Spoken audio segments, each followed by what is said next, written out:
இருந்தா என்ன மதமா இருந்தா என்ன, இங்க எல்லாம் மாமா மச்சான் அண்ணன் தம்பி தாங்கன்னு தடபுடலாக நடந்து முடிந்த கந்தூரி திருவிழா.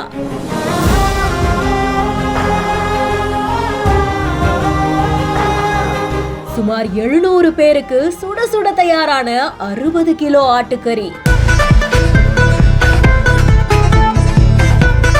விருந்துல நிச்சயமா கலந்துக்கணும்னு வீட்டுக்கே சென்று விடுக்கப்பட்ட அழைப்பு. 70 ஆண்டு கால பாரம்பரியத்தின் பின்னணி என்ன?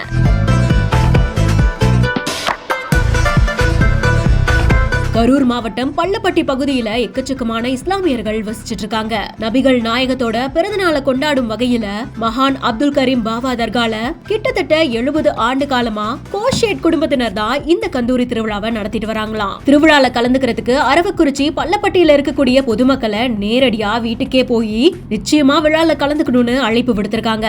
ஜாதி மத பேதம் இல்லாம கிட்டத்தட்ட 700 பேருக்கு 200 கிலோ அரிசி 60 கிலோ ஆட்டுக்கறின்னு கமகமன்னு தயாராகி இருந்திருக்கு. இந்த திருவிழாவில தான் ஜாதி மத பேதம் இல்லாம அந்த பொதுமக்கள் எல்லாருமே கலந்துகிட்டு அசைவ உணவு உண்டு மகிழ்ந்திருக்காங்க. ஜாதி மதம்னு மனுஷங்களுக்குள்ள வேறுபாடு இருந்தாலும் எல்லாரும் ஒண்ணுதாங்கிறத காண்பிக்கிற இந்த மத நல்லிணக்க திருவிழாக்கள் பத்தினா உங்களுடைய கருத்துக்களை கமெண்ட் செக்ஷன்ல சொல்லுங்க. மேலும் செய்திகளுக்கு பிஹைண்ட் நோட்ஸை ஃபாலோ பண்ணிக்கோங்க.